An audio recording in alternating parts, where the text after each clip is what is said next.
Hey guys, good morning. મોડું જોઈને ખબર પડી જ ગઈ હશે કે આજે આપણી બેટરી ડાઉન હતી અને મારો દિવસ આજે ઊંધો હતો. એટલે મેં ચાની જગ્યાએ પી લીધી છાશ અને કરી લીધો બહુ બધો નાસ્તો. ખબર નહીં પણ કેમ આજે એટલી બધી તરસ લાગતી હતી કે આખો દિવસ બસ મને એમ જ લાગે છે કે મેં પાણી જ પીયા કર્યું છે. ને હા, આટલી ગરમીમાં હાઇડ્રેટેડ રહેવું પણ જરૂરી જ છે. ને કોણ કોણ કહેતું હતું કે અમારે તો મજા જ મજા છે. ભાઈ, અમારે પણ ઓનલાઈન ટ્રેનિંગો ચાલુ થઈ ગઈ છે હવે. એટલે આખો દિવસ એમાં મગજ તપાવ્યા પછી હું સાંજે નીકળી ગઈ હતી વોક કરવા માટે. ને વોક કરતાં કરતાં હું સીધી પહોંચી ગઈ હતી કોફી પીવા માટે. કોફી પીએ એટલે આપણી એનર્જી પાછી આવી ગઈ.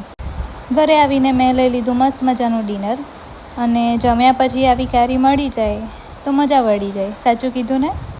પેટ પૂજા કરીને હું થઈ ગઈ હતી રેડી. મારે હોસ્પિટલ જવાનું હતું કેમ કે આજે છે મારી નાઇટ ડ્યુટી. તો કંઈ નહીં, આજના વ્લોગમાં આટલું જ. કાલના વ્લોગમાં મળીએ. ત્યાં સુધી bye bye, good night and take care.